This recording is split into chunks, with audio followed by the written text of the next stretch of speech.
Ok, mais bonjour tout le monde. Bonsoir plutôt. Donc j'espère que vous allez bien. Vous avez passé un bon début de semaine. On dit bonsoir aussi à tous ceux qui nous suivent à travers la chaîne internet PCP, Porte Sorte Prophétique pour les Nations. On dit aussi bonsoir à nos parents spirituels, le prophète Walid et Christelle Zouache. Et donc en fait, ce soir, c'est moi qui vais apporter le message. Là, j'avoue, je suis pas prêt. Mais bon, je vais me débrouiller. Grâce à Dieu, ça va aller. Je sais que Dieu va m'aider. Mais avant d'aller plus loin, avant de commencer à vraiment rentrer dans le vif du sujet, je vais demander au frère Julien. Ah, quoi, vous voulez pas? Je vais demander au frère de prier. Ah, mon frère Julien. Allez. Ah, merci. Ok, Père, on te remet ces instants et on veut te rendre grâce encore pour tout ce que tu fais dans nos vies, Seigneur. Et simplement, on veut s'abandonner à toi, Seigneur, et te laisser la place que Saint-Esprit, tu puisses vraiment prendre le contrôle de toutes choses, le contrôle de la parole, Seigneur, de conduire toutes choses au nom de Jésus. Amen.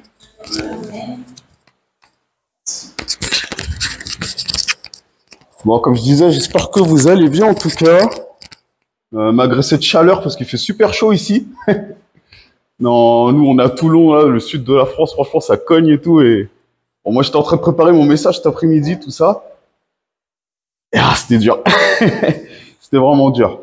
Mais bon, alors, moi le sujet que je voudrais apporter, je suis conscient que c'est un sujet un peu costaud, mais je pense que c'est bien de pouvoir en parler parce que je vois qu'en ce moment Dieu nous parle beaucoup à travers le cœur, à travers la relation avec Dieu, l'amitié, la confiance en Dieu, l'âme, enfin toutes ces choses-là vraiment sont des fruits vraiment qui sont des fruits de l'esprit en soi, pour le résumer comme ça, parce que on voit que finalement la parole de Dieu, beaucoup de choses, on va pas dire tout, tourne autour du cœur, de la qualité du cœur, de notre relation de cœur avec Dieu, notre relation de cœur à cœur avec même notre voisin, avec notre semblable, avec nos proches.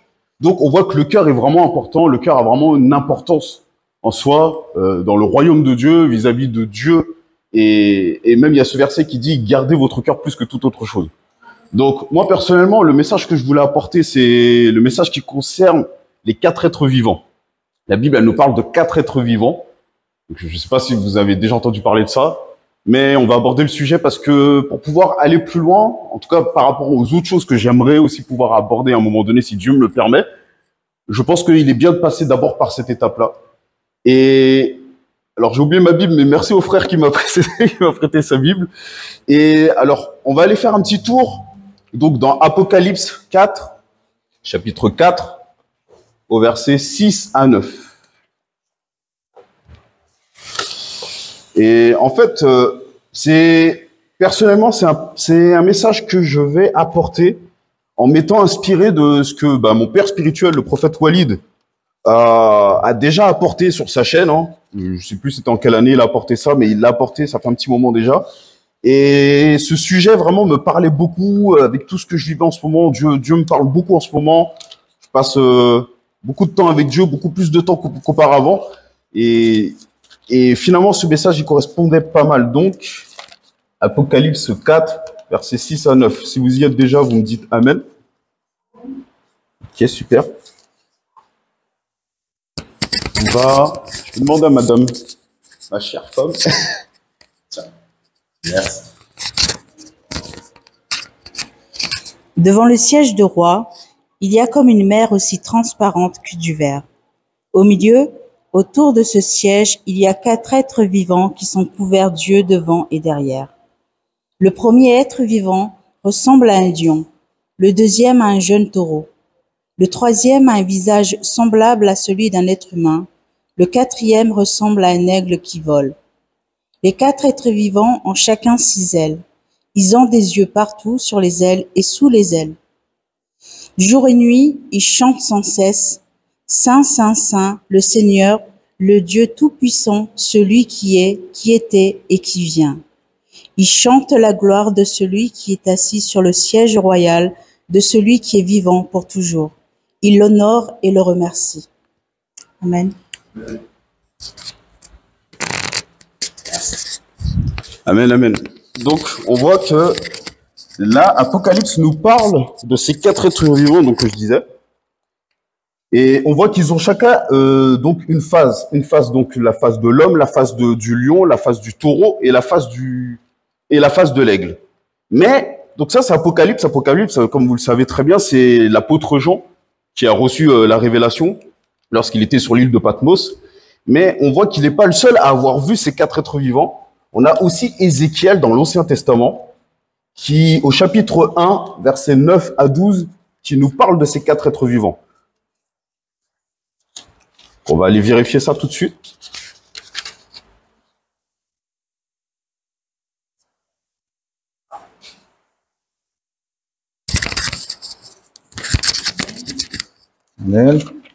C'est moi qui y suis pas encore. Ok. Je vais demander à sœur Béa. C'est bon? Celui-là. Leurs ailes se touchaient l'une l'autre, ils se déplaçaient sans dévier, chacun allait droit devant lui. Un de leurs visages ressemblait à celui des hommes, mais tous les 4 avaient aussi une face de lion à droite, une face de taureau à gauche et une face d'aigle. Voilà pour leurs visages, leurs ailes étaient déployées vers le haut, 2 de leurs ailes touchaient celles d'un autre et 2 couvraient leur corps. Chacun allait droit devant lui, ils allaient là où l'esprit allait, ils se déplaçaient et ils se déplaçaient sans dévier. Amen. Amen. Alors, moi, j'ai une version un petit peu différente, et c'est pas grave, c'est tout à fait la même chose de toute manière. Je vais la relire quand même vite fait. Donc, 9 à 12. Les bouts des ailes se touchent, chacun avance droit devant soi sans se retourner. Chaque être a 4 visages, un visage humain devant, un visage de lion à droite, un visage de taureau à gauche, et un visage d'aigle derrière. 2 de leurs ailes sont étendues vers le haut et elles se rejoignent. Les 2 autres ailes couvrent leur corps. Chacun avance droit devant soi. Ils vont là où ils veulent sans se retourner. Amen. Voilà, donc ça c'était pour pouvoir avoir la base. Et donc on voit qu'il y a ces 4 êtres vivants donc, qui sont aussi bien vus dans l'Ancien Testament, donc, par ce prophète Ézéchiel, que dans le Nouveau Testament par cet apôtre Jean qui, pour moi, est aussi un prophète. Parce que pour avoir une telle dimension, c'est que il avait vraiment une dimension de prophète, mais voilà. Donc, au final, on voit donc ces 4 êtres vivants. Maintenant, je vais rentrer un peu dans le message. J'ai mes notes qui sont là en cas où. Les 4 vivants. Alors moi, ce que j'aime bien avec ces 4 êtres vivants, c'est que, comme on disait, il y a le taureau, il y a le lion, il y a la face de l'homme, il y a la face de l'aigle.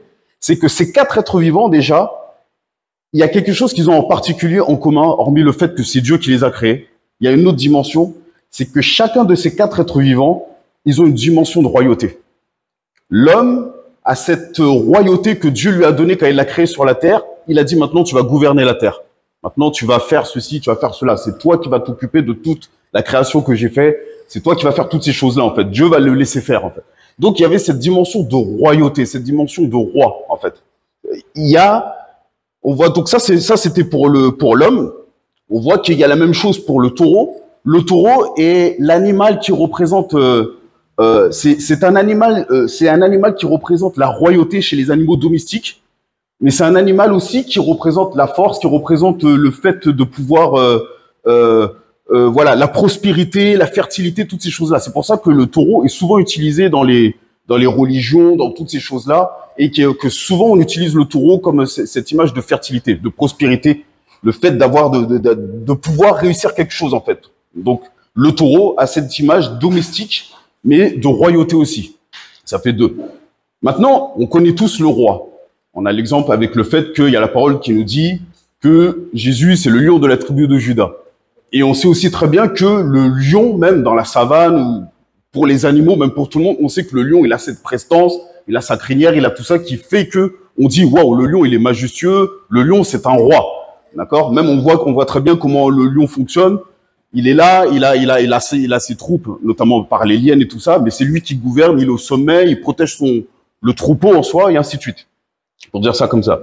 Donc, le lion aussi a cette dimension de royauté, en fait. Et finalement, donc, pour finir avec l'aigle, qui est donc aussi cette 4e face, on voit que l'aigle, quand j'ai fait mes recherches, l'aigle c'est le plus grand animal, c'est l'un des plus grands animaux ailés. Et en fait, on voit qu'il y a l'aigle royal. Il y a plusieurs types d'aigles qui existent. Il y en a même un qui est plus grand que lui, qui s'appelle la harpie ou quelque chose comme ça. Mais pourtant, cet aigle qui est plus grand que l'aigle royal n'a pas ce titre de royauté. Alors que l'aigle royal a ce titre de royauté. L'aigle représente cette dimension d'agilité, de rapidité. Et donc, voilà pourquoi, en soi, l'aigle même n'a pas d'ennemi, à proprement parler. La plupart du temps, c'est lui qui attaque, mais lui, il n'a pas d'ennemi. Parfois, il y a certains charognards qui viennent l'embêter, mais à proprement parler, il n'a pas d'ennemi. Donc, on voit que ces 4 êtres vivants, finalement, ils ont chacun une dimension de royauté. Et ça, je trouve ça vraiment, vraiment intéressant, parce que rien que sur ça, déjà, je vois comment la parole de Dieu, elle est parlante, comment la parole de Dieu est vraiment prophétique. Tout ce que Dieu a fait a un sens. Et quand Dieu, il dit que nous sommes, évidemment, pour ses enfants, ceux qui l'ont accepté, ceux qui l'ont reconnu comme étant notre maître, Dieu, il a dit que donc nous sommes nous aussi des rois. Nous sommes les petits rois du grand roi Jésus. Donc on voit que finalement, il y a toujours cette dimension de royauté. Et donc au final, ça c'est pour les 4 êtres vivants. Mais ce que j'aime bien avec l'image des 4 êtres, ces 4 êtres vivants aussi, qui ont les 4 faces. Il y a un souci? Tout va bien? Ok, super. Ce que j'aime bien avec cette dimension des 4 êtres vivants, leurs 4 faces, qui regardent, comme on l'a vu, il y a un en face, un à droite, un à gauche, un derrière, c'est que ça représente aussi la dimension de 4, le chiffre 4, et représente, comment j'avais noté ça, c'est l'université. C'est l'université, et notamment le fait que ça rappelle les 4 points cardinaux. Et ça, en soi, je trouve ça vraiment très intéressant. On voit que dans le jardin d'Éden, il y avait aussi les 4 fleuves qui se séparaient. Un fleuve qui se séparait en 4 bras et finalement qui partait chacun dans une direction, l'Est, le Nord, l'Ouest et le Sud. Et donc encore les 4 points cardinaux qui sont une dimension de prospérité, comment je peux dire ça, d'équilibre, de complémentarité. Il y a vraiment tout ce qu'il faut pour que tout fonctionne. Le jardin était imbibé d'eau parce que l'eau allait partout, par ces 4 fleuves. Donc dans tout ça, ces 4 êtres vivants, les 4 fleuves, les 4 points cardinaux, tout ça, ça se rejoint. Donc ça, c'était pour présenter un petit peu le côté être vivant, 4 êtres vivants. Maintenant, on va aller un petit peu plus loin. Donc, comme je disais, l'homme est roi sur la création. D'accord? Donc ça, je vous l'ai dit, l'homme est roi sur la création, pareil que pour le lion, le taureau et l'aigle. Et on constate qu'ils ont tous cette dimension de royauté. Mais, au final, comment on peut représenter ça dans notre vie? Qu'est-ce que ces 2 passages d'Ézéchiel et d'Apocalypse nous apporte dans la vie? Parce que s'il y a bien quelque chose que je me suis rendu compte, c'est que quand il y a un truc marqué dans la Bible, c'est pas pour rien. Il y a rien sans rien. C'est marqué là pour faire beau, c'est marqué là pour rajouter un peu du texte à la Bible. Parce que vraiment, la Bible, si elle devait contenir c'est Jésus qui dit, si elle devait contenir tout ce que Dieu avait fait sur terre, la terre ne pourrait pas contenir. Il y a trop de choses. Moi, dernièrement, je lisais dans le livre des Nombres. Et à un moment donné, il y a un livre, c'est un livre qui est inconnu au bataillon, mais pourtant il est cité dans la Bible. Et ce livre, il s'appelle le livre de la guerre de l'Éternel. Et là, tu te dis, attends, il y a un livre qui parle des guerres de l'Éternel. Et là, tu te dis, waouh, ça doit être un truc de fou. Moi, je commençais à partir loin et tout dans mes idées. Je me suis dit, waouh, mais ça doit être toutes les gloires que Dieu a fait, toutes les batailles que Dieu a remportées. Parce que la Bible nous donne les grandes lignes, les choses importantes pour qu'un homme puisse être capable de comprendre son état de pécheur, le cheminement qu'il a à faire jusqu'à arriver finalement au salut, à la repentance, à Jésus et finalement à la vie éternelle, le pardon des péchés. Donc la Bible nous parle des grandes lignes, elle donne pas tous les détails, mais c'est pour ça qu'il y a l'Esprit, le Saint-Esprit, qui vient maintenant en relation avec lui, nous apporter des détails, nous parler de certaines choses et d'autres qui ne sont pas forcément explicitement marquées dans la Bible, mais que la Bible par contre va quand même confirmer. Quoi qu'il arrive, la Bible confirmera une pensée, quelque chose que tu as reçu. Si la Bible ne trouve pas le moyen de confirmer la pensée, la parole ou je ne sais quoi que tu as reçu, c'est qu'il y a un problème.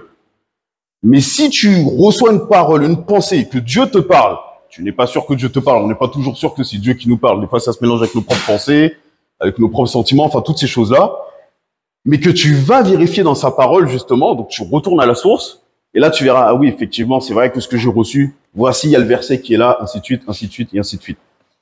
Donc je continue. Donc finalement, comme je disais, pourquoi c'est mentionné et tout? Donc nous allons parler de l'être sans Dieu, la différence avec l'être spirituel, et on va comprendre la dimension finalement de l'homme quand Dieu l'a créé sur terre. Parce qu'il y a une différence entre l'homme terrestre et l'homme spirituel. On le sait, mais on le comprend pas forcément toujours. Et vraiment, cet enseignement, il m'a pris du temps à le préparer parce que c'était pas forcément toujours évident, même si je comprenais un petit peu l'enseignement. Mais voilà. Et donc, comment on peut faire pour manifester finalement le royaume de Dieu? Parce que le but, qu'on parle de oui, il y a les 4 êtres vivants, oui, il y a ci, oui, il y a ça, oui, il y a l'onction, c'est bien. Mais comment on fait pour le manifester? Comment on fait pour pouvoir dire, OK, je marche véritablement dans les voies que Dieu il avait établies, dans les plans que Dieu il a établis. Dieu il a établi plein de choses dans le ciel. Et il y a plein de choses qui doivent se refléter sur la terre, où la terre a des reflets de choses qui existent dans le ciel.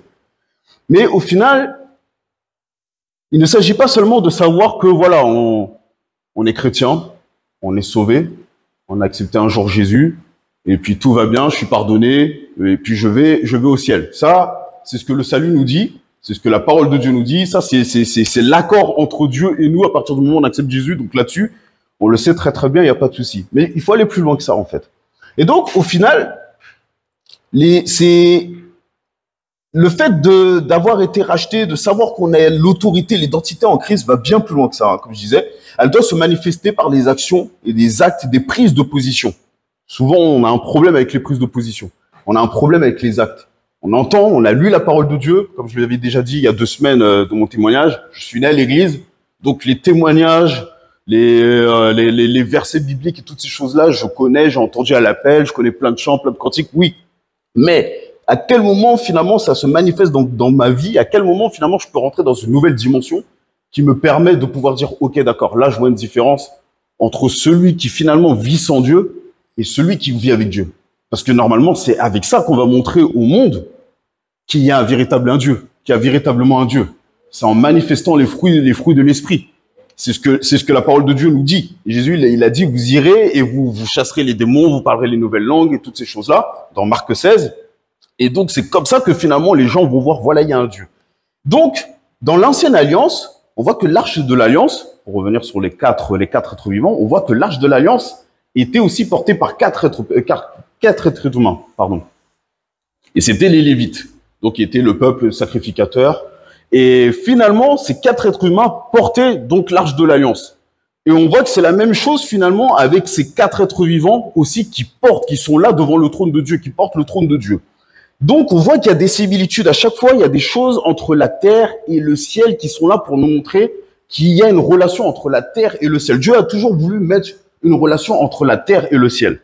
Mais maintenant, là où maintenant il y a quelque chose sur lequel je pense que vous allez maintenant pouvoir répondre avec ça, à la suite de ce que je vais vous dire, c'est pourquoi il y a les 4 évangiles. On a Matthieu, on a Marc, on a Luc, et on a Jean. Pourquoi avoir 4 évangiles qui finalement les 4 te racontent en gros la même chose, à savoir Jésus il est venu, il a pardonné, il a aidé, il a fait du bien, il a guéri, il a fait toutes ces choses-là, puis il a été sur la croix, mort, ressuscité pour nous, et finalement on obtient la vie éternelle. C'est ce que les 4 nous racontent, même s'ils le racontent tous dans une dimension. Mais encore une fois, pourquoi? Parce que ces 4 évangiles qui sont racontés de 4 manières différentes sont une dimension tout simplement des 4 êtres vivants qui sont là-haut dans le ciel que l'Apocalypse nous raconte, ou que l'Ézéchiel nous raconte. Et donc, finalement, on voit quoi? Parce que le Nouveau Testament, c'est quoi? C'est les 4 évangiles, c'est les actes des apôtres. On voit qu'une fois que les 4 évangiles sont passés, on a les actes des apôtres qui ont été en grande partie écrits par l'apôtre Paul. Puis ensuite, il y a eu quelques épîtres écrits par donc le même apôtre Jean, et quelques épîtres par Pierre, et ainsi de suite, Jacques, le frère de Jésus, et ainsi de suite. Et puis finalement, on revient encore à la fin pour finir dans le prophétique, qu'on regarde bien, même si toute la Bible est prophétique. On retourne finalement vers l'apôtre Jean, qui finalement se retrouve sur Patmos, comme je disais. Et c'est pendant qu'il se retrouve sur Patmos que là, il reçoit la révélation. Il reçoit donc Apocalypse, qui signifie révélation. Mais finalement, donc Matthieu, pourquoi Matthieu? Matthieu représente la face de l'homme, de ces 4 êtres vivants. Donc, la face de l'homme, c'est tout simplement celui qui en gros... Non, attendez. Voilà, c'est la figure de la dimension de l'homme. Il parle de la généalogie de Jésus. C'est ce qu'on lit. Quand on voit Matthieu, entre guillemets, il nous prend la tête avec la généalogie, avec des mots compliqués, des prénoms compliqués à prononcer. Et on est là, on lit, jusqu'à ce que finalement, il raconte que voilà, de Jésus, on remonte jusqu'à David, et de David, on remonte jusqu'à un tel, et de Abraham, on arrive donc à Adam, qui lui-même était fils de Dieu. D'accord? Donc, on voit que Matthieu nous présente cette dimension de l'homme, d'où la généalogie. Lui, il s'attarde sur ça. On voit que Marc, il nous présente la dimension, donc, de la face du lion, qui est dans ces 4 êtres vivants. Pourquoi? Parce que c'est Marc qui va parler donc du fameux verset Marc 16. Voilà, en mon nom, il y a l'autorité. C'est lui qui parle de l'autorité. En mon nom, vous chasserez les démons, guérirez les malades, ainsi de suite. Vous prendrez les serpents et vous feront pas du mal, et ainsi de suite, et ainsi de suite.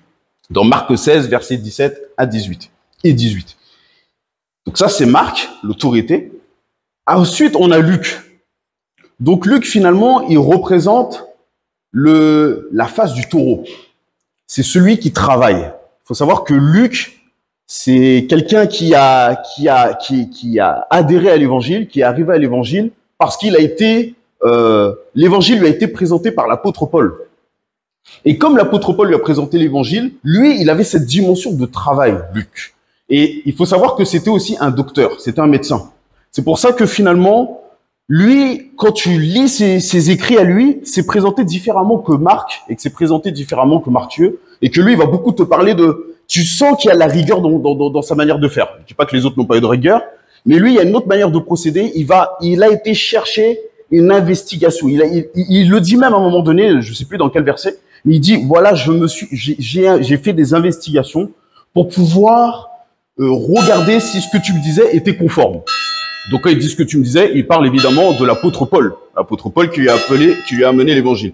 Donc il a commencé à faire toute cette investigation et c'est comme ça que finalement il nous donne des témoignages que Matthieu, que Marc ou que Jean par exemple ne donnent pas. Parce que finalement lui, il a été voir un tel. Comment était Jésus? Qui était Jésus? Et ainsi de suite. Donc il y a cette dimension du travail, cette dimension de la rigueur, de chercher vraiment les détails. C'est la dimension donc du bœuf, du taureau. Et finalement, on finit donc avec Jean, qui lui, maintenant, on voit que dès le début, il parle dans le prophétique. Il perd pas de temps avec nous. Il n'y a pas de généalogie, il n'y a pas tous ces trucs-là. Lui, c'est au commencement était la parole était avec Dieu et la parole était elle-même Dieu. Donc lui, il parle dans le prophétique direct, il parle dans la dimension de l'esprit, c'est la face de l'aigle. Donc, maintenant qu'on a présenté un petit peu ça comme ça, on va pouvoir aller un petit peu plus loin. Donc, c'était l'introduction. Merci. Ok, donc, maintenant, c'était l'introduction, comme je disais, on va développer la connexion qu'il y a entre ces figures dans le ciel et sur la terre, de manière à ce que le royaume de Dieu puisse s'établir. C'est pour ça que Jésus dit que ton règne vienne, que ta volonté soit faite sur la terre comme au ciel. Parce que finalement, Jésus, ce qu'il est venu faire, même si c'est guérir les gens, faire du bien, toutes ces choses-là, comme on le sait, nous toucher notre cœur et qu'on puisse avoir cette connexion avec Dieu et être pardonné et finalement espérer la vie éternelle. Jésus, ce qu'il est venu faire, il est venu nous montrer comment établir la dimension du royaume de Dieu sur la terre comme au ciel. Parce que si malheureusement il y a bien quelque chose qu'on peut constater, c'est que c'est difficile pour un chrétien d'établir ce fameux royaume-là. Le royaume de Dieu est merveilleux. Moi, quand je suis dans mes temps de prière et que je prends ce temps vraiment avec Dieu et que Dieu commence à me faire voyager comme ça, et là tu fais waouh, en fait le royaume des cieux, mais en fait c'est tout ce que nous raconte Galates. Quand dans le livre de Galates, il te parle des fruits de l'esprit et que tu te rends compte qu'en fait le royaume des cieux c'est ça. C'est la paix, c'est l'amour, c'est la patience, c'est le partage, c'est le fait d'être bien avec les autres, c'est tout ça en fait. Et j'en passe, c'est l'amour par excellence. Alors que le royaume de la terre qu'on vit déjà ici, et ça va être pire en enfer, mais ça je conseille à personne d'y aller, mais on voit déjà sur la terre finalement, c'est le royaume des ténèbres qui est là, et on voit c'est quoi? On voit c'est la haine, c'est la rancœur, je te méprise, je regarde ce que tu fais pour voir si je peux voler par derrière toi, il y a toutes ces choses-là, c'est les fruits contraires de l'esprit, c'est les fruits de la chair en fait, donc qui sont les fruits du diable. Et donc finalement, Jésus lui qui est venu pour pouvoir apporter ces dimensions-là, tu vois que Jésus et Jean-Baptiste, ils avaient le même message. C'était « Repentez-vous car le royaume des cieux est proche ». Tous les deux, ils savaient très bien que il faut que l'homme soit connecté avec le royaume du ciel. Il faut que l'homme puisse rentrer dans cette dimension des 4 phases de l'être vivant qu'on a parlé donc déjà plus auparavant. Et donc finalement, on va revenir finalement au niveau de la création. Donc maintenant, comme je disais, l'homme de base a 3 dimensions. Vous le savez, on a le corps, on a l'âme et on a l'esprit. Ok, ça y a pas de problème. Et donc finalement, on voit que l'homme, il avait été créé en 3 parties. Et quand Dieu parle de faisons l'homme à son image, qu'est-ce qu'il voulait dire par son image? Parce qu'on lit ça dans la parole de Dieu, mais finalement, ça représente quoi? C'est vaste. Moi, quand je lisais ça, je me disais faisons l'homme à notre image. Je me faisais une idée de l'image que Dieu voulait faire. Et je me suis dit bon ben, ça donne moi en fait. Ça donne un tel, ça donne un tel. C'est l'image de Dieu. Mais en fait, ça va plus loin que ça. Parce que l'image que Dieu, il a voulu faire, Dieu a une dimension de domination. Dieu a une dimension d'autorité. Dieu a une dimension de royauté, de maître absolu. Donc, cette dimension d'image que Dieu il a, quand il a dit on va faire l'homme à notre image, c'est cette dimension d'image qu'il a dit je vais mettre dans l'homme pour que finalement l'homme soit capable de dominer, soit capable de faire les choses sur la terre. Et voilà comment, quand l'homme était sur terre, quand Adam et Ève étaient sur terre, avec cette dimension d'autorité qu'ils avaient, ils étaient capables finalement de parler aux animaux. Ils étaient capables de les comprendre. Ils étaient capables de faire ci, de faire ça. Ils dominaient la nature, ils dominaient toutes ces choses-là. Toutes les choses que Dieu avait créées, comme on peut voir dans Genèse 1, tout ce que Dieu a créé, que Dieu a dit qu'il était bon, on voit qu'après, Dieu, le 6e jour, il a dit, il va faire l'homme, il a mis l'homme, et là, maintenant, il a dit, maintenant, tu t'occuperas de tout ça. Dieu l'a dit, maintenant, tu t'en occupes. Moi, je te laisse faire, je regarde juste, et je viens juste te voir à la fin de la journée pour discuter, parce que j'aime discuter avec toi. Mais, donc, l'homme avait cette dimension d'autorité. Le problème, c'est que Satan l'a vu, ça. Satan a vu que l'homme avait une dimension d'autorité, de royauté, de maîtrise absolue. Il s'est dit, il faut que j'arrive à capter ça. Parce que si je peux capter ça, je peux faire des dégâts après. Je peux faire ce que je veux. C'est moi qui va gouverner. Et c'est ce qu'il a réussi à faire, finalement, malheureusement, par le péché, quand l'homme et la femme ont donc désobéi. Et donc, à travers tout ça, quand l'homme a désobéi, il a donné cette autorité lui a été même volée, je dirais, parce qu'elle a été détournée. Finalement, voilà comment il y a les guerres, voilà comment il y a tout ça. Parce que, normalement, Dieu, il avait donné cette autorité à l'homme, mais l'homme, il a pris cette autorité qui a été maintenant retournée par la pensée de Satan, qui a été manipulée, qui a été enfumée, qui a été polluée par Satan, fait qu'aujourd'hui, l'homme, l'autorité qu'il avait reçue, il l'utilise pour pouvoir faire du mal. Il l'utilise pour pouvoir dominer son prochain. Il l'utilise pour pouvoir faire tout le contraire, finalement, des principes de la parole de Dieu, des principes même de Dieu. Dieu avait dit, vous serez sur terre, vous allez commencer à gouverner, faire les choses et tout, et tout, et tout. Mais c'était dans une dimension de gouverner sur les animaux. C'était sur une dimension de gouverner sur la nature. C'était pas pour se faire du mal entre les hommes. Bon. Donc, finalement, on voit que quand l'homme a perdu cette dimension de royauté, quand Satan a menti, a tourné, a tordu la parole en disant, voilà, vous allez perdre, vous ne mourrez pas, mais au contraire, vous serez comme des dieux pour pouvoir savoir le bien et le mal. En fait, quelque part, c'est vrai. C'est ce qui s'est passé. C'est que l'homme, aujourd'hui, est capable de dire, oui, ça c'est bien, ça c'est mal, même si sa pensée est erronée. Mais aujourd'hui, l'homme est capable de juger. Et finalement, le problème, c'est que quand il a fait ça, l'esprit maintenant, comme on parlait des 3 dimensions, donc le corps, l'âme et l'esprit de l'homme, qui était l'esprit de domination, l'esprit d'autorité, ce lion que l'homme avait en lui, il est mort. Cet homme, à ce moment-là, quand Adam et Ève ont péché, l'esprit du lion qui était à l'intérieur d'Adam et d'Ève est mort. Et on voit que finalement, il y a, même Samson, à un moment donné, il déchire un lion.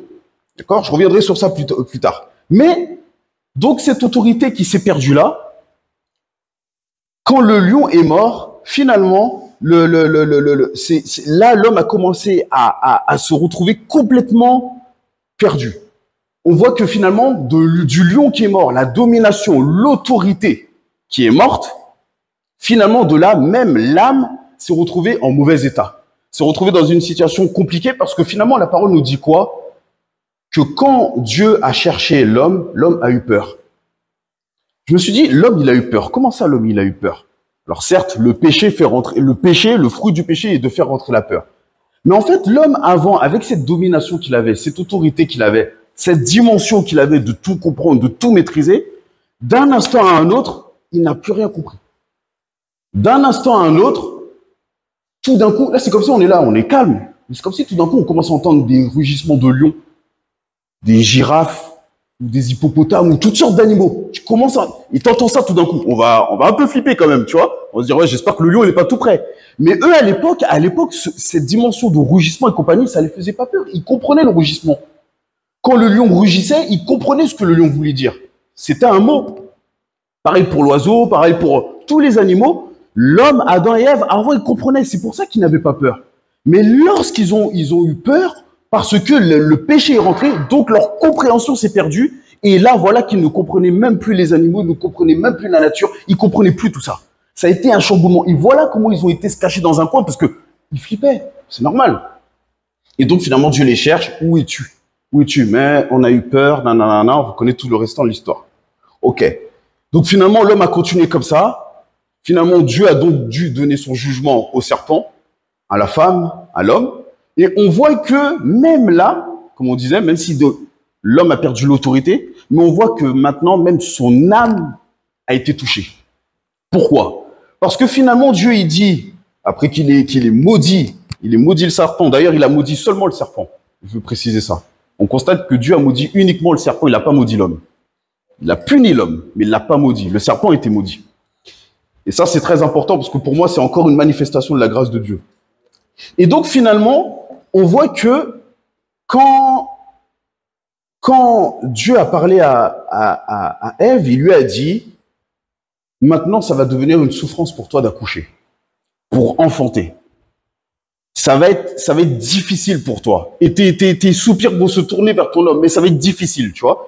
Et finalement, ça, on voit que c'est l'âme de Ève qui a été touchée. C'est au niveau de son âme que ça se passe. Parce que finalement, comme je disais, la face du taureau, qui représente l'âme, est la face du travail, est la face du courage, en fait. Le taureau, c'est l'image du courage, du travail, de toutes ces choses-là, en fait. Le fait d'aller de l'avant, le fait de ne pas se laisser enchaîner. C'est pour ça que souvent, on le voit très bien, hein, que ce soit à l'époque du Moyen-Âge ou même encore aujourd'hui, ceux qui labourent, qui n'utilisent pas les taureaux, on voit que pour pouvoir faire labourer un terrain, on met un joug sur le taureau. D'accord? Et on voit que finalement, le péché, quand il est tombé, c'est un joug qui est tombé sur notre âme. Et finalement, donc, on voit que ça, c'est ce joug qui est tombé sur la femme. C'est cette difficulté qui est tombée sur la femme. Et voilà pourquoi c'est autant difficile. Elle doit aller pousser, elle doit aller chercher dans ses retranchements. Elle doit aller chercher dans ses forces vraiment au plus profond d'elle pour pouvoir finalement faire sortir le bébé. Alors que pendant 9 mois, il était en préparation et toutes ces choses-là. Ça a été la part de la femme. Mais l'homme, c'est pareil. L'homme, Dieu lui a dit, tu vas maintenant travailler à la sueur de ton front pour pouvoir récolter. La terre, elle va produire des mauvaises herbes. Ça va être difficile pour toi, mais tu vas devoir travailler.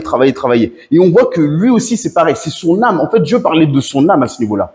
Parce que c'est son âme qui, finalement, devra aller chercher le courage, chercher la force pour pouvoir dire, OK, je me lève, il faut que j'aille au boulot, il faut que je fasse ci, il faut que je supporte. Le patron m'a mal parlé, mais il faut que je supporte. Tout ça pour qu'à la fin, on récupère la récolte à la fin du mois pour avoir notre salaire.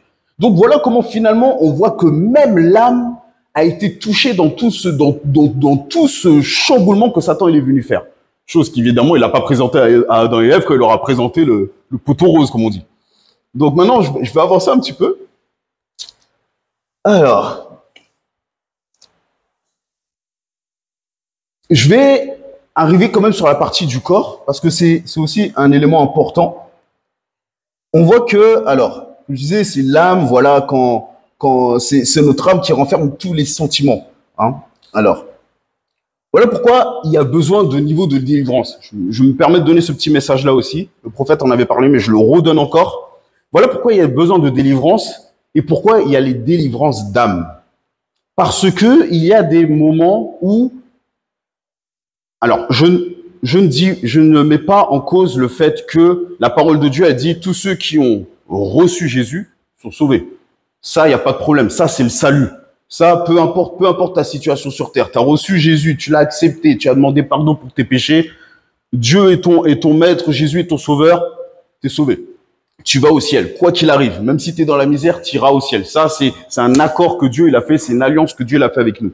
Mais là où je veux en venir par rapport à cette dimension avec l'âme, c'est que au final, la délivrance au niveau de l'âme est importante. Il y a des ministères qui pratiquent la délivrance de l'âme parce que, mine de rien, en tant que chrétien, je parle pour les chrétiens, parce qu'on me dira encore une fois, oui, mais tout a été accompli à la croix. Oui, oui, oui, le salut, tout ça, le pardon, tout ça, on va devant Dieu, c'est accompli à la croix. Mais maintenant, le problème, c'est que même si on a demandé pardon à Dieu aujourd'hui, la minute d'après, on peut pécher avec une mauvaise pensée, avec une mauvaise parole, avec toutes ces choses en fait. Ou soit quelqu'un qui vient nous dire quelque chose qu'il faut pas. Enfin bref, et toutes ces choses-là en fait, ça se passe au niveau de notre âme.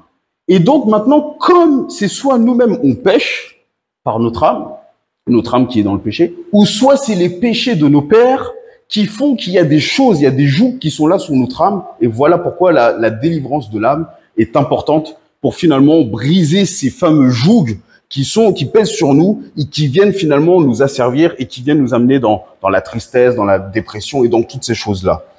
Il est important, alors, pour moi, personnellement, on se met dans des situations non voulues de Dieu, nos paroles, nos actes nous enchaînent notre âme, ce que je disais.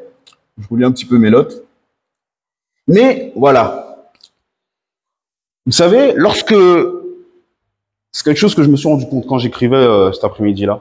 Lorsqu'on commence à dire « Ah, je ne m'aime pas », lorsqu'on commence à dire « Ah, je suis pas beau »,« Ah, ceci »,« Ah, cela », en fait, on ne s'adresse pas à notre chair. On s'adresse à notre âme. C'est notre âme qu'on est en train de critiquer. Pourquoi je dis l'âme? Parce que la chair est une enveloppe. Et après, je parlerai de la chair. La chair est une enveloppe. En gros, la chair, elle n'en a rien à faire. Que tu aimes ou que tu aimes pas, elle suit le cours de la vie. Elle grossit, elle maigrit, elle vieillit, elle rajeunit. Bref, elle suit le cours de la vie. Ça, c'est la chair. Mais l'âme, par contre, l'âme, c'est elle qui renferme nos sentiments. C'est pour ça que lorsqu'on va commencer à dire « je ne m'aime pas », lorsqu'on va commencer à se critiquer, c'est pas à notre chair qu'on s'en prend. En fait, indirectement, on s'en prend à notre âme. Et on est en train de mettre des poids sur notre âme.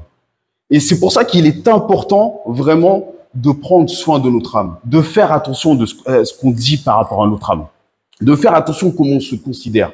Parce que voilà comment finalement, facilement, bêtement, on met des liens sur nous, on met des jougs sur nous. Et voilà pourquoi, même si finalement tu es un chrétien, et ça j'en ai vu plein comme ça, moi aussi j'en ai fait partie, tu es un chrétien, tu vas à l'église tous les dimanches, tu vas à l'église même à les réunions pendant la semaine comme ça, où tu te réunis avec des frères, des sœurs, tu fais toutes ces choses-là. Mais voilà quand même, malgré tout, il y en a qui sont pas complètement joyeux.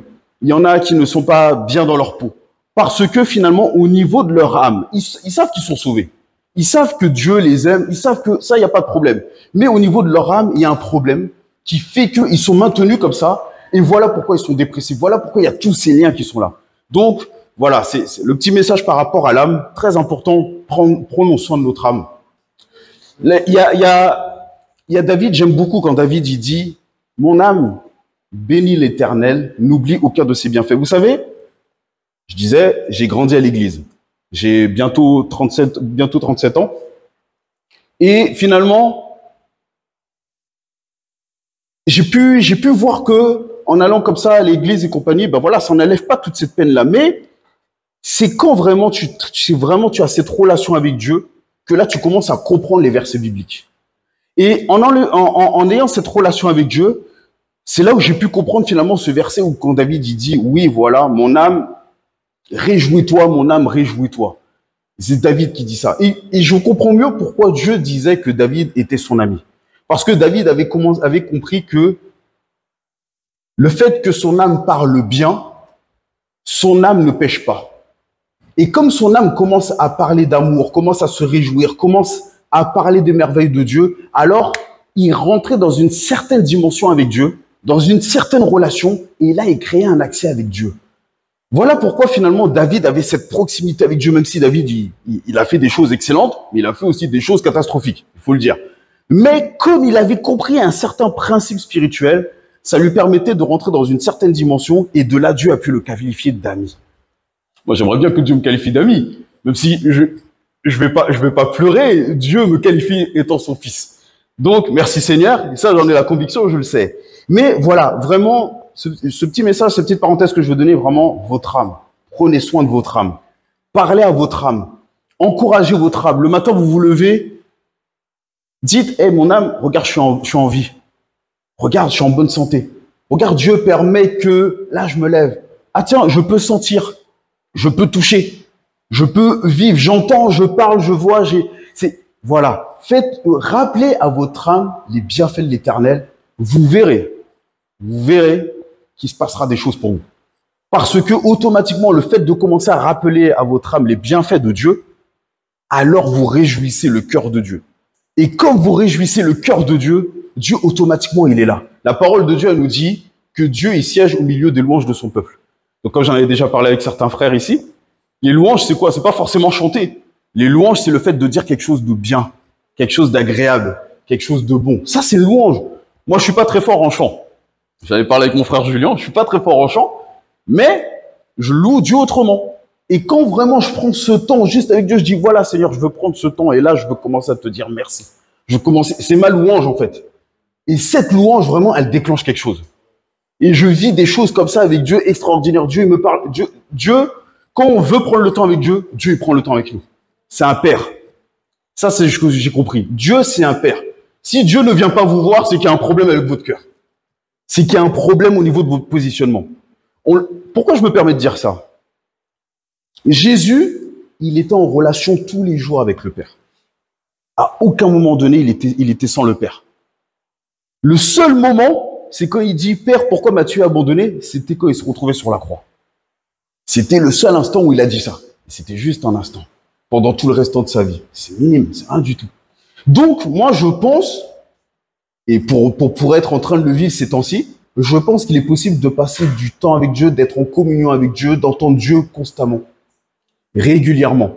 Maintenant, la différence, c'est déguiser nos oreilles, déguiser nos pensées, déguiser nos cœurs, en fait. C'est en faisant ce travail avec le Saint-Esprit que finalement, on va devenir sensible à Dieu, et là, on va se rendre compte que Dieu nous interpelle. Il va vous interpeller soit par sa parole, soit par une louange que vous avez mis, que vous avez entendue, ou qui tourne dans votre tête. Moi, ça m'arrive de me lever le matin, j'ai la louange dans ma tête, et puis voilà, du coup, je suis joyeux. Et c'est Dieu qui interpelle. Et il va interpeller comme ça par diverses manières. Donc bon, c'était un petit peu la parenthèse, normalement, je voulais pas parler de ça. Et c'était la parenthèse un peu sur l'âme. Je vais avancer parce que il y a encore des choses à dire. Pourquoi maintenant, on va parler aussi du corps, c'est important. La parole de Dieu, elle nous dit que le corps est poussière, il retourne à la poussière. Donc, on n'a pas le droit de se faire incinérer. C'est ce que mon père spirituel, je ne veux pas dire que c'est le père de tout le monde ici, hein, chacun sait ce qu'il a à voir, mais c'est ce que mon père spirituel a dit, et il l'a dit avec verset biblique à l'appui, et même, donc moi, pour avoir fait les petites notes, on voit que c'est vrai que Dieu dit aussi, dans sa parole, celui qui détruira le temple, je le détruirai le dernier jour. Donc, on voit que finalement, ça va loin de se faire incinérer. C'est dangereux, parce qu'on détruit un corps, on détruit un temple. Donc, j'ai relevé quelque chose, parce que je voulais quand même aller un peu plus loin dans mes recherches au niveau de la crémation, l'incinération et compagnie. Donc, je vous lis un petit extrait. Donc, l'histoire de la crémation se confond avec l'histoire des civilisations depuis la préhistoire jusqu'à l'Antiquité et au début de notre ère en Grèce, à Rome, en Gaule, etc. L'Europe a abandonné la crémation au fur et à mesure qu'elle s'est convertie au christianisme, dont les adeptes souhaitaient être inhumés à l'image du Christ. D'accord ? C'est Charlemagne qui, dans un capitulaire de 789, a interdit la crémation dans son empire. Et jusqu'au 19e siècle, il n'en a plus été question en France. Il a fallu attendre la Troisième République, c'est en 1880, que la première société, entre parenthèses, pour la propagation de la crémation a été créée en France, en 1880. Un an plus tard, elle comptait 420 membres, parmi lesquels il y a des illustres des noms illustres, je passe les noms, hein, voilà. Et finalement, tous, ils habitaient à Paris. À cette époque prestigieuse, d'autres devaient se joindre plus tard, dont l'astronome Camille Flammarion, j'avoue, je ne sais pas c'est qui, et un jeune homme député qui allait devenir une figure éminente de la Troisième République, pardon. Édouard Herriot, vous aurez compris, des esprits éclairés, des scientifiques soucieux de l'hygiène et du respect de l'individu, mais aussi des francs-maçons et des libres penseurs, entre autres, avaient décidé d'agir en faveur de la reconnaissance de ce choix d'obsèques. Après bien des visitubes, après des débats parlementaires acharnés où des tenants de l'obscurantisme et des porte-paroles de l'Église catholique firent preuve d'une mauvaise foi aberrante en utilisant des arguments ignobles. C'est donc le 29 octobre 1887 que fut adoptée une loi disposant que tout majeur ou mineur émancipé en état de tester peut déterminer librement les conditions de ce funérail, notamment en ce qui concerne le caractère civil ou religieux alors donné et le mode de sa sépulture. Donc, malgré cette loi fondamentale, la crémation est restée longtemps dans la confidentialité, tout au moins dans le pays de la religion, dans les pays, de religion catholique. À cette loi laïque, le Saint-Office réagit en dénonçant les promoteurs de l'incinération comme des hommes de foi douteuse ou liés à la secte maçonnique qui travaillent activement à rétablir l'usage païen de brûler les cadavres humains. Voilà, le petit extrait que j'ai pris. Donc on voit que ça va loin. On voit que finalement, le fait d'incinérer quelqu'un, ce n'est clairement pas de Dieu. On voit qu'il y a tout un mouvement derrière qui est organisé pour ça, hein, quelque chose qui est mis en place donc avec tout ce mouvement maçonnique et comme je l'ai lu, pour finalement amener l'homme dans une dimension contraire à ce que Dieu veut. Pour aller plus loin, finalement, on voit que donc c'est à nous de prendre soin de notre corps. On ne doit pas le détruire. L'homme, il est poussière, il doit retourner à la poussière de là où il a été créé. D'accord? Donc, on n'a pas à l'incinérer, à le mettre en cendres et compagnie. Les cendres, c'est le résultat de déchets, en fait. Ce sont des déchets, c'est ça qui produit la cendre. C'est pas la même chose que le fait de retourner à la poussière par voie naturelle. Ok. Donc, c'est l'homme naturel, le corps, l'âme et l'esprit. Son esprit est mort, son âme est enchaînée, son corps subit des dégâts terribles, avec tout ce que je vous ai cité auparavant. Donc ça, c'était la dimension, en gros, de l'homme l'homme global, l'homme sans Dieu. C'est l'homme qui a juste les trois aspects. Mais donc, la parole de Dieu, pour revenir à l'enseignement, nous parle quand même des quatre hommes, des quatre faces. En quoi il y a les quatre faces, finalement? Et c'est là, finalement, qu'on voit que, alors, il y a une réalité entre les deux. Il faut la dimension spirituelle et la dimension physique. Et ils deviennent un en fusionnant ensemble. L'homme, le lion, le taureau et l'aigle. Voilà. Donc, on voit que le prophète Ézéchiel et Jean ont vu la même chose et ont parlé de ce que ça représente. Ils voyaient la nouvelle naissance que Dieu a créée. C'était ça qu'ils voyaient, en fait. C'est la nouvelle naissance. Et donc, finalement, voilà pourquoi le baptême est important afin que cette nouvelle nature puisse habiter en nous. Alors, il ne s'agit pas seulement d'expérimenter le charismatique dans les dimensions avec le Saint-Esprit, mais si tu n'as pas toi-même connu cette dimension de la nouvelle naissance, en fait, c'est dangereux. Parce que finalement, tu risques finalement de te retrouver dans la situation que Jésus il a dit, quand il a parlé à Nicodème, en lui disant qu'il faut qu'un homme naisse d'eau et d'esprit. Parce que si un homme ne naît pas d'eau et d'esprit, voilà comment on peut se retrouver dans cette dimension où Jésus il a dit « Retirez-vous, je ne vous ai pas connu ». Quand il y a ces hommes qui venaient en disant « Oui, mais on a chassé en ton nom, on a fait ci, on a guéri les malades, on a prié pour les gens, on a fait toutes ces choses-là, on l'a fait en ton nom. » Mais Jésus, il va dire « Je ne vous ai pas connu. » Parce qu'il n'avait pas une réelle connaissance, il n'y avait pas une transformation. Il leur manquait cette quatrième dimension de nouvelle naissance, de nouvelle créature, en fait. Donc, finalement, on voit que la nouvelle créature avec les quatre dimensions, sans Dieu, et trois, nous avons le corps, donc l'âme, le taureau, et attendez, j'espère que je me suis pas trompé. Non, je me suis pas trompé, c'est bon, pardon. Donc l'âme, le taureau libéré. Et donc on voit que même ce taureau libéré, on a l'image, encore une fois, ce que j'aime avec la parole de Dieu, c'est qu'il y a tout plein d'images pour nous parler. On voit qu'il y a Élisée, lorsque Élie est venu et qui devait lui donner le manteau, enfin quand il l'a appelé, parce qu'il lui a pas donné tout de suite le manteau, on voit que Élisée, qu'est-ce qu'il fait avant de le suivre? Il apporte, il va déposer ses taureaux, il va les sacrifier, il casse leur joug, il casse tout ça, et ensuite il part maintenant faire sa mission, rentrer en gros dans la mission, enfin faire la démarche pour rentrer dans la mission. Et donc on voit que c'est encore un taureau qui a été sacrifié, c'est 2 taureaux. Mais on voit cette image du taureau, donc encore cette image de l'âme, cette image d'obéissance, c'est l'image des sentiments. C'est pour ça que l'âme on doit véritablement prendre soin de l'âme. Le chrétien doit vraiment prendre soin de l'âme, c'est vraiment important, parce que quand on va commencer à se retrouver dans cette dimension où notre âme est restaurée, où notre âme n'a plus ce joug, n'a plus ce poids sur nous, alors finalement, on va commencer à pouvoir découvrir une dimension avec Dieu. On va commencer à pouvoir voir les merveilles de Dieu, la paix avec Dieu, et là, on va commencer à vivre de manière épanouie. Si votre âme est épanouie, votre corps est épanoui. Automatiquement. Parce que même si ton corps va bien, si au fond de toi, ça va pas, donc dans ton âme, c'est compliqué. Alors que si tu es fatigué, mais dans ta tête, ton âme va bien, et là tu dis, ouais, je suis fatigué, mais je me lève, tu vois que ton âme, elle a le dessus, et finalement, tu te lèves quand même. Tu vas prendre le temps qu'il faut, peut-être, tout dépend de la fatigue que tu as, mais tu vas voir que tu vas quand même te lever, parce que ton âme, elle, qui n'a pas ce joug-là, qui n'est pas enchaînée, elle dit, non, moi, je me lève. Moi, je vais pas rester dans mon lit. Moi, je vais pas rester malade. Voilà comment il y a certaines personnes qui sont même dans le monde, qui n'ont pas forcément tous ces enseignements-là, mais qui pourtant, ils ont affaire à des maladies. On a déjà tous entendu ce genre de témoignages. Et ils arrivent à guérir. Parce que c'est dans leur âme. C'est leur mental qui est venu dire non, moi, je vais pas laisser cette maladie m'enchaîner. Je vais pas laisser ce joug sur moi, me mettre par terre et finalement partir dans le cercueil comme ça. Ils ont dit non à un moment donné. Et comme ils ont dit non, alors finalement leur âme a pris le dessus et voilà que leur corps s'est levé.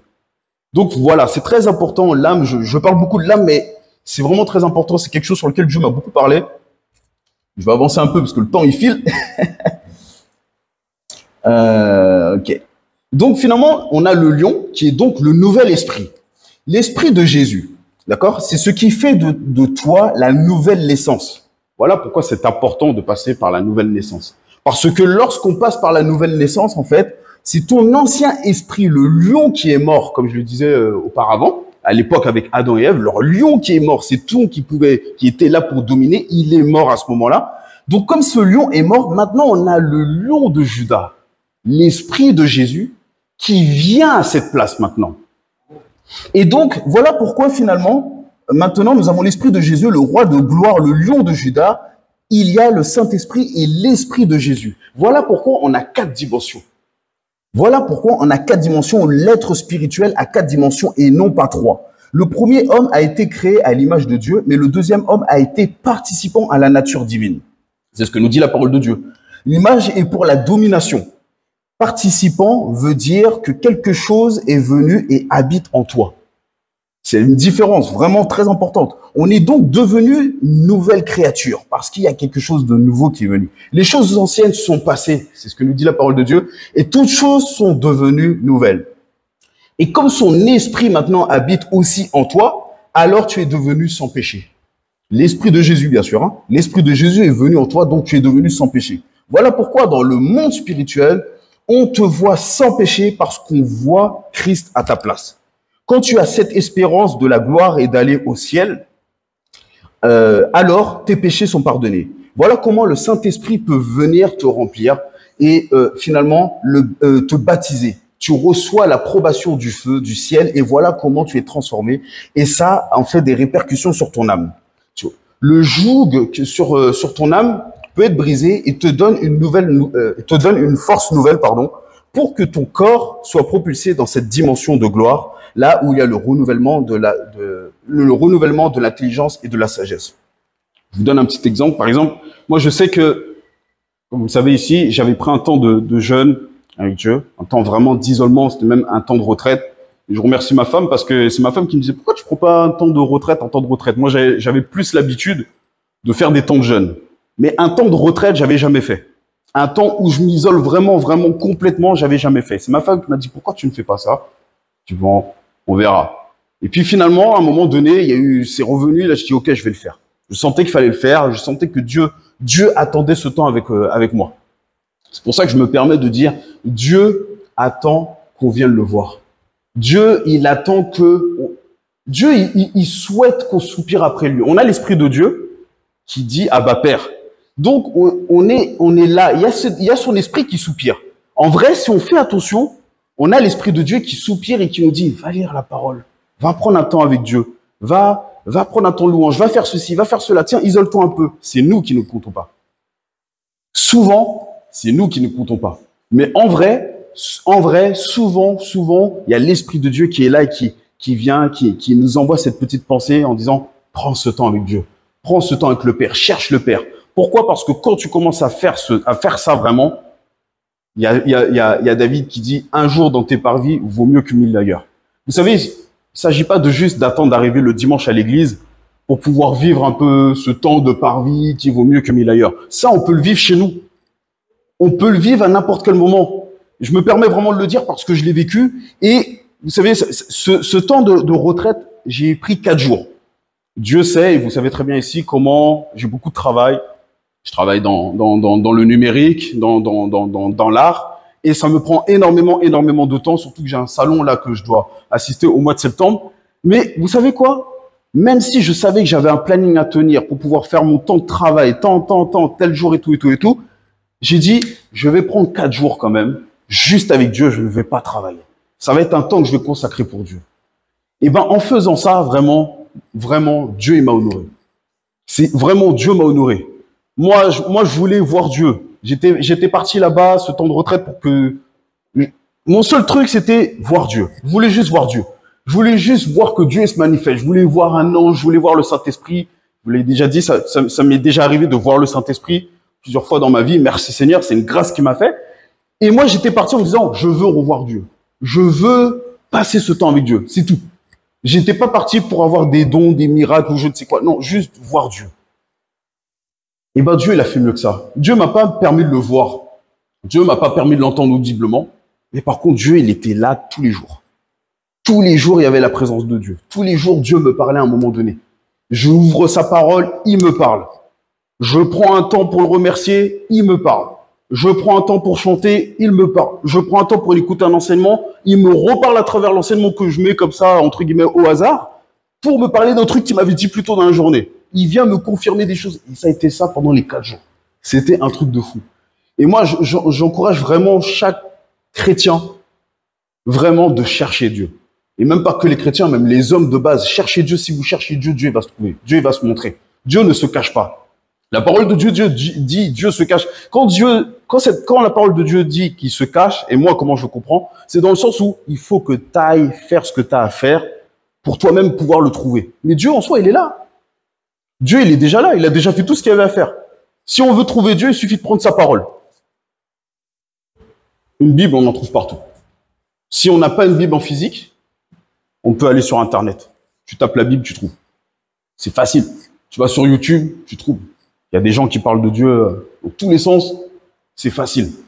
Donc, on peut trouver Dieu. Dieu, en fait, il est là. Il attend juste que nous-mêmes, on vienne le chercher nous-mêmes dans toutes nos occupations qui sont là et qui le cachent.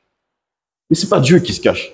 C'est nos occupations, c'est notre manière de faire, c'est le fait de ne pas l'écouter qui cachons Dieu et qui fait que finalement, il est comme voilé. Mais Dieu est là. Dès que tu dis, bon, je mets tout ça sur le côté, Dieu il est juste là derrière. Et j'encourage vraiment tout le monde à faire ça. Vraiment, cherchez Dieu, prenez un temps, pas obligé de prendre 4 jours. Moi c'était 4 jours, merci Seigneur. D'autres, ça va être une journée, d'autres, ça va être quelques heures. Moi, depuis que je suis rentré chez moi, je ne fais pas les 4 jours de retraite, mais maintenant, je prends un temps quand je me lève et je prends un temps avec Dieu. Et en fait, prendre le temps avec Dieu. On dit, oui, on va prendre un temps avec Dieu. C'est quoi prendre un temps? C'est 5 minutes. Si on prend 5 minutes, c'est bon, t'as pris un temps, mais t'as pris 5 minutes. Quand on doit regarder une série, on regarde pas 5 minutes. Quand on va sur le téléphone, on regarde pas 5 minutes. Quand on joue à la console, on joue pas 5 minutes.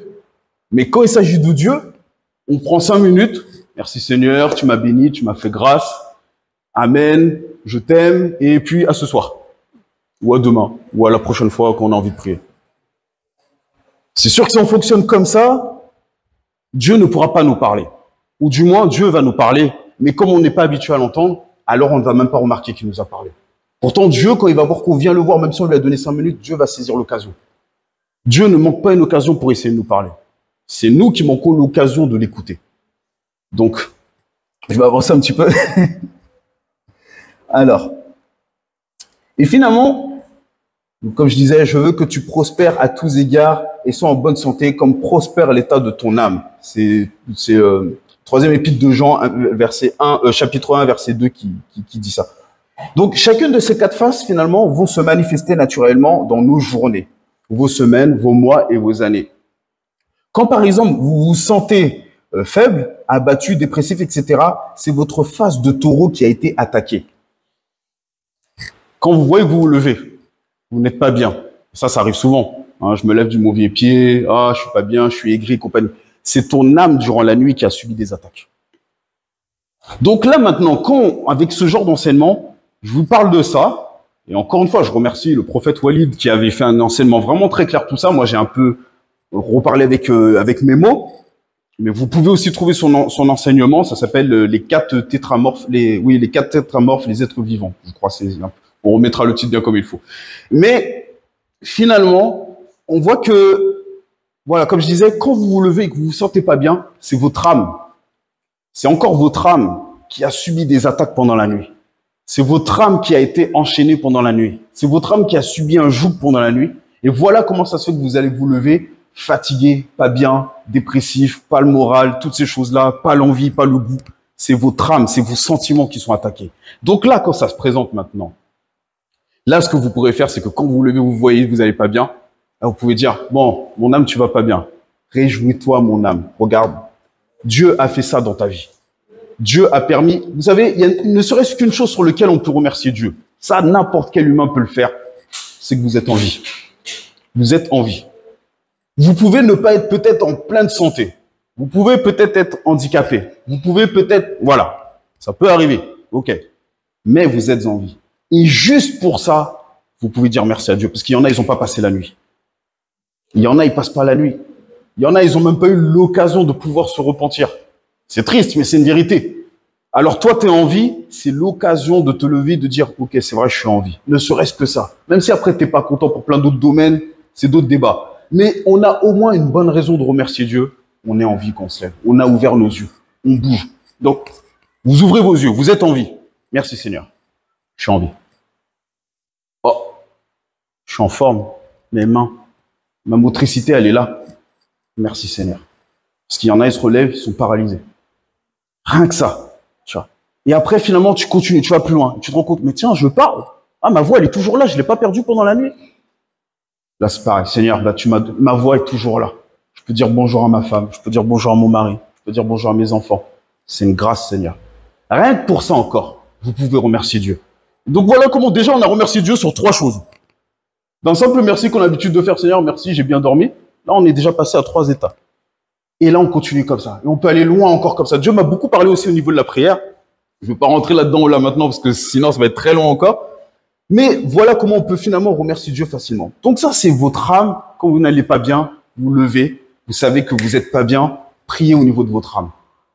Priez au niveau de votre âme. Si jamais vous ne trouvez pas la facilité de vous rappeler de ce qui a été fait pour vous, ouvrez les psaumes. Ouvrez les psaumes. Il y a plein de choses que David dit, il y a plein de choses que Asaph dit, il y a plein de choses que Salomon dit, qui sont des merveilles, ils sont en train de louer Dieu. Lisez-les à haute voix. C'est comme si vous l'aurez dit aussi en même temps, et ça va vous faire participer et proclamer la parole de Dieu. Donc voilà. Donc ça, c'est au niveau de l'âme. Maintenant, donc, quand vous avez prié comme ça au niveau de votre âme, et que finalement vous êtes revigoré, je me permets de dire ça parce que moi je le vis vraiment. C'est pour ça que cet enseignement, il était important pour moi de l'apporter, parce que finalement c'est quelque chose qui me parle, c'est quelque chose que je vis depuis tout ces dernières semaines. Vous savez, j'ai eu un cauchemar, je suis incapable de vous raconter c'est quoi le cauchemar. Pourquoi? Parce que je m'étais levé, je comprenais pas ce rêve-là, il m'avait vraiment perturbé. Je dis, ouais, c'est bizarre et tout, ça me mettait vraiment pas à l'aise, pas bien et compagnie. Alors que les jours précédents, la veille encore, Dieu me parlait, Dieu me faisait du bien et tous ces trucs-là. Mais là, je me lève, j'ai ce cauchemar, il est là, il me trotte dans la tête, c'est bizarre et tout. J'ai dit quoi? Je dis, je vais pas laisser mon âme comme ça. et je vais prier comme je le faisais depuis ces derniers jours. C'est pour ça que je me permets de vous dire ça. Et quand j'ai commencé à prier comme ça, à commencer à dire à mon âme de se réjouir, à commencer à donner la gloire à Dieu pour toutes les choses qu'il permet que j'ai, et ainsi de suite, et ainsi de suite, et ainsi de suite, à un moment donné, je me suis retrouvé à dire, Seigneur, merci parce que tu permets même que les cauchemars, je les oublie. J'ai même pas filé la prière que le cauchemar, je l'ai oublié. Le cauchemar, je l'ai oublié. Ce truc qui était venu pour attacher mon âme, ce truc qui était venu pour être un joug sur moi, comme je vous dis, je suis incapable de vous dire c'était quoi ce cauchemar.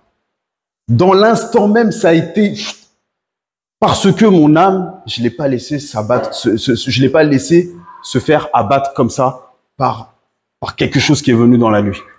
C'est pour ça que je vous encourage avec ça vraiment, parce que je pense qu'avec ce genre de révélation, ce genre d'encouragement, vous-même, ça vous permettra demain, quand vous allez vous lever, pas du bon pied, ça peut arriver bien sûr, mais que là, par la grâce de Dieu, vous puissiez avoir cet enseignement et vous dire, ok, je vais faire ça, comme ça mon âme va pas rester abattue, et comme ça, quand votre âme n'est pas abattue comme ça, voilà que finalement, vous avez la dimension du lion qui va se manifester en vous, la dimension de l'autorité, la dimension de la force, pas la force, oui, l'autorité, parce que comme votre âme va prendre cette force, le taureau, qui va prendre cette force, donc là, vous allez vous sentir vaillant.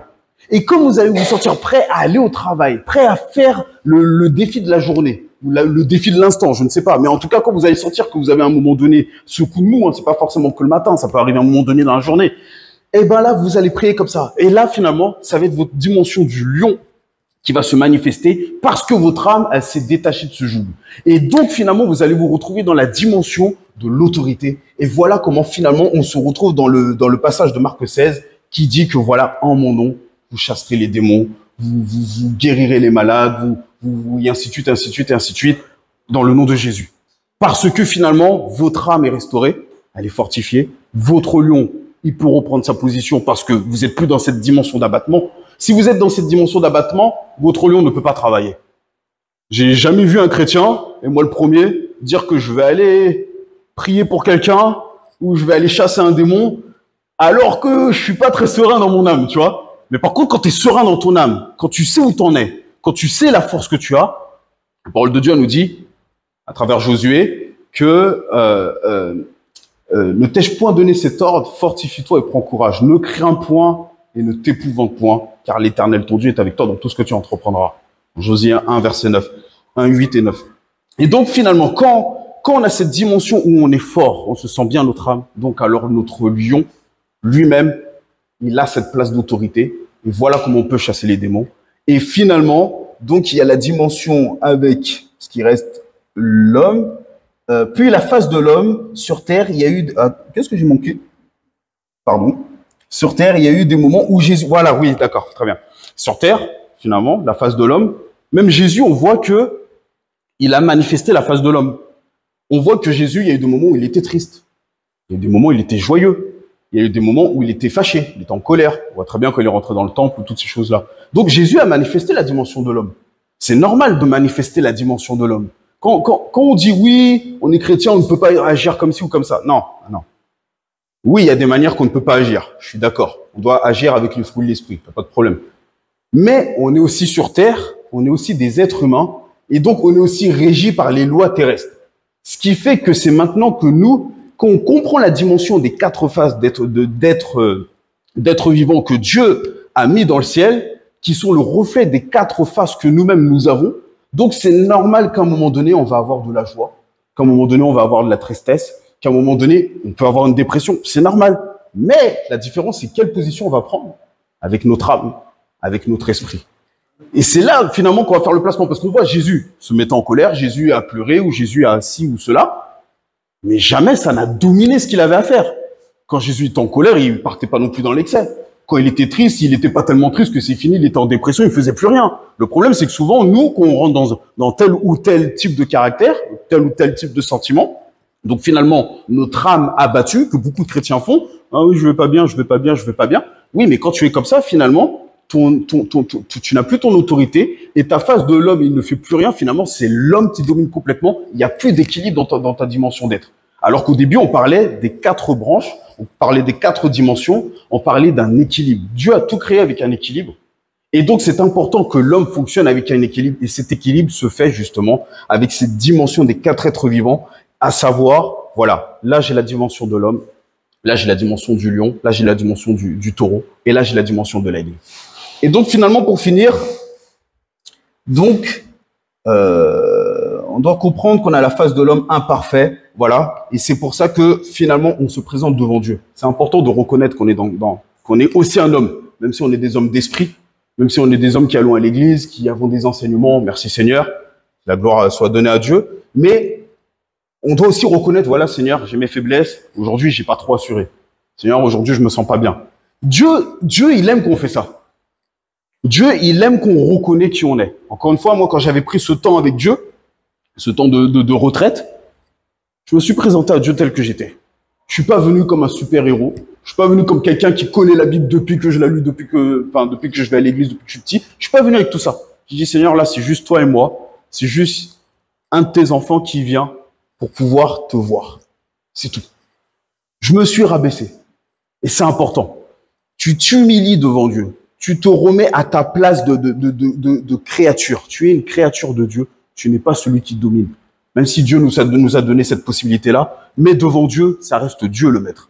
Et ça, il faut remettre les choses en place. Donc moi, je sais que quand j'avais fait ça, je sais que ça avait aussi favorisé le fait que finalement, Dieu pouvait venir me parler, parce que je n'étais pas venu comme quelqu'un avec tout plein d'arrogance, mais avec quelqu'un qui a l'humilité, qui se présente devant Dieu. C'est très important. Et donc finalement, on voit que la quatrième face, c'est celle de l'aigle, c'est celle du Saint-Esprit, comme je l'avais déjà dit. Elle nous remplit, elle nous émerveille, elle nous transporte. C'est extraordinaire. On fusionne un instant avec le Saint-Esprit. Voilà comment ça se fait que on va être là avec frères et sœurs. On va venir à l'église et on va vivre un moment waouh. On va dire waouh, c'était fort. Oh, c'était merveilleux. Oh, j'ai senti Dieu. C'est parce qu'à un moment donné, il y a une connexion. Notre face d'aigle, qui est donc l'esprit en nous, se connecte directement. Il y a une symbiose à ce moment-là qui se connecte. Et voilà comment ça se fait que dans ces moments particuliers-là, on ressent quelque chose en plus que d'habitude. Pas que les autres fois, on ne ressent rien. Mais c'est juste que là, il y a cette connexion spécifique qui vient vraiment se connecter avec le Saint-Esprit. Et c'est pour ça que voilà, on rentre dans cette dimension. Et encore une fois, quand tu vis ces moments-là, voilà pourquoi il y en a, ils se retrouvent à genoux. Voilà pourquoi on va commencer à pleurer. Voilà pourquoi on va commencer à être couché par terre et ainsi de suite. Enfin, on va manifester en fonction de ce que Dieu nous donne à manifester. Mais c'est parce qu'à un moment donné, il y a une connexion. Et ça, c'est un instant. Quand je dis un instant, c'est un instant plus ou moins long, tout dépend. Mais c'est un instant qui va se produire dans ta vie où tu vas te connecter avec ta face d'aigle qui est donc l'esprit. Donc voilà un petit peu la dimension des 4 êtres vivants. Voilà un petit peu à quoi ils correspondent pour que ça puisse vous aider à savoir comment fonctionner en fonction des situations de votre journée, de vos mois, de vos semaines et ainsi de suite.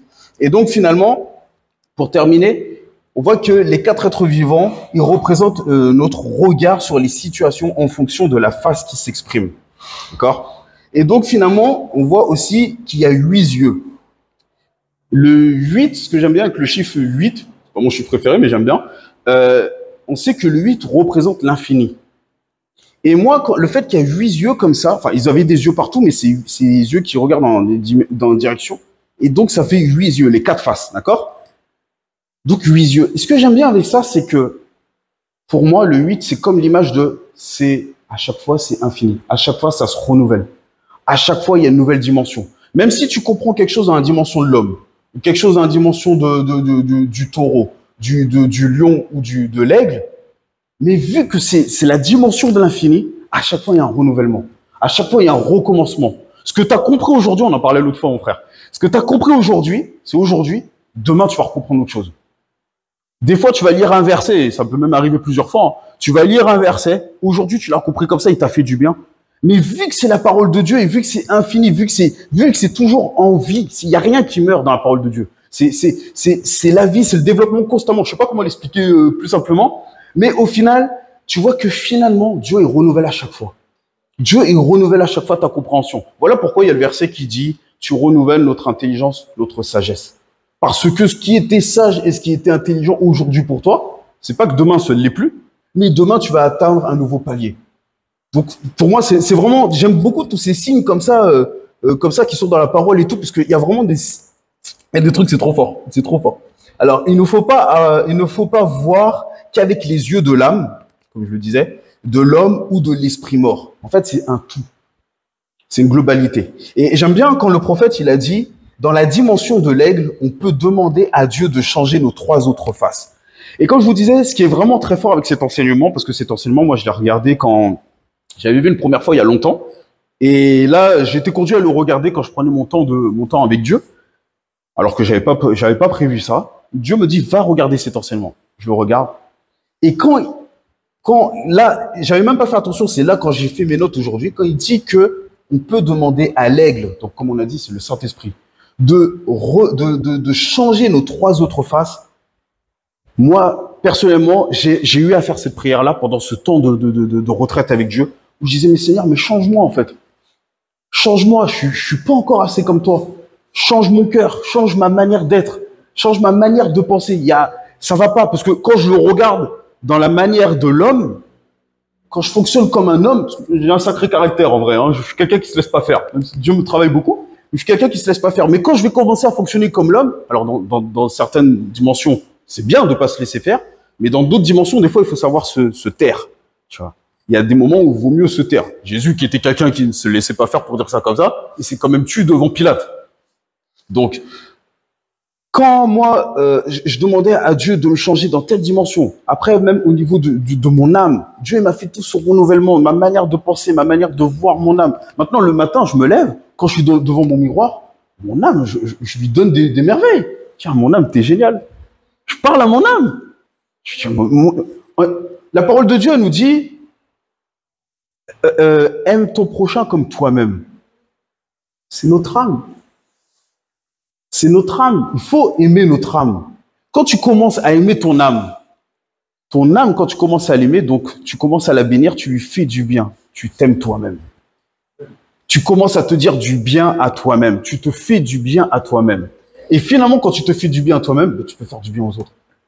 Ça coule de source. Mais le problème, c'est que souvent, on manque cette étape. Comment je peux faire du bien aux autres si moi-même, je vais pas bien? D'accord, tu vas pas de bien, c'est un fait. Passe un petit temps avec Dieu. Remémore-toi un petit peu les choses qu'il a fait dans ta vie. Et là, tu verras qu'à un moment donné, Dieu, il a forcément agi. Forcément. Et donc, finalement, tu vas dire, ah ouais, c'est vrai, Dieu, il a fait du bien. Et donc là, tu te fais du bien. Tu fais du bien à ton âme, tu t'aimes toi-même. Et donc, finalement, tu peux avancer.